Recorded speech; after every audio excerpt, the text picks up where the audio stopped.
So yeah, my name is Benjamin Kosh. I've been in Laconia for about 2 years now. Originally from the Central Mass area, from Westboro, Mass. And I'm in Laconia. I got here 2 years ago. Came up here to get sober. I came up here to Riverbank Men's spiritual retreat, I guess you'd call it. So it's less a traditional rehab. Style of Riverbank is a little different than most, where it's 28-day or 90-day. This was a 6-month full program. So for 6 months you're in not so much a clinical setting, but you're in one of the houses, and there's 2 houses you can live in.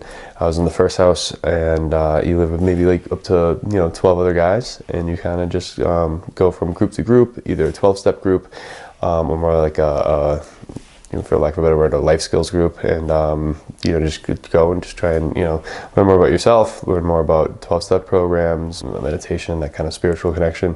You come into a place like this, you have a lot of wreckage in the past, relationships, jobs that you might be trying to get back to, girlfriends, parents, whatever that is, and trying to just realize that you're here to take care of yourself, and the things in the past, you're gonna have to stay there and probably not be attended to right away and really kind of take care of matters at hand. But there's a tendency to come in here and want to fix everything on the outside without taking that deep look into yourself, and that turns into that strays away from the mindfulness and that meditation and then staying in today.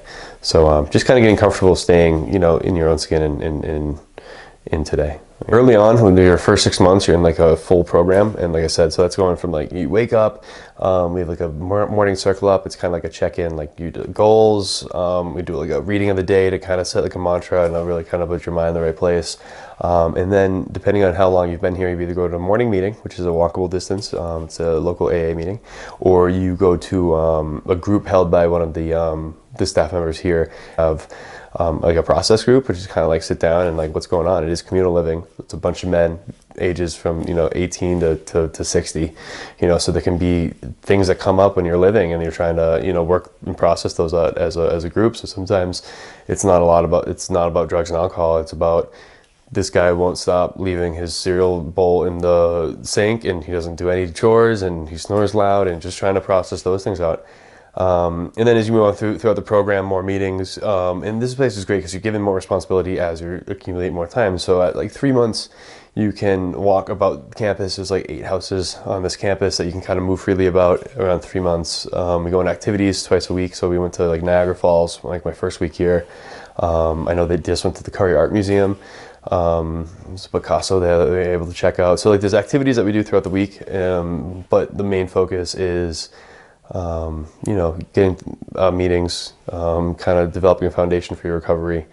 Then like the communal living aspects, learning to clean up after yourself, making your bed every day, cooking meals for 20 people with 4 other people, doing that every day. And so just kind of, working those kinks out. Then after 6 months, you would, transitions, what we call it, and you have the option to move. You can, people stay 6 months, people stay 28 days, but if you want to stay longer, you would go, to one of these sober houses on campus, and from there you either get a job, go to school. In my case, I did both. I found employment in a restaurant locally, and even within the community, struggle with the idea that I work in a restaurant and I'm able to stay sober. Especially the restaurant I work at, it's kind of more of a bar atmosphere and very kind of casual, not so much alcohol. I carry alcohol every day. I have alcohol spilled on my hands. I have, there's booze. And I've worked in restaurants in the past after trying to get sober, and it doesn't work. And I think, living in this community and being surrounded by men that are also in recovery, once that kind of sets the foundation. And it's up to you. It's up to you, and I'm done. As far as today's concerned, I'm not interested in that. I know where that leads me. And just kind of continue with the whole meetings and work, and just kind of slowly build a normal looking life, and with less outside staff telling you what to do, and really just kind of see what you can design for life and see if that's sustainable, and see how you can do that sober.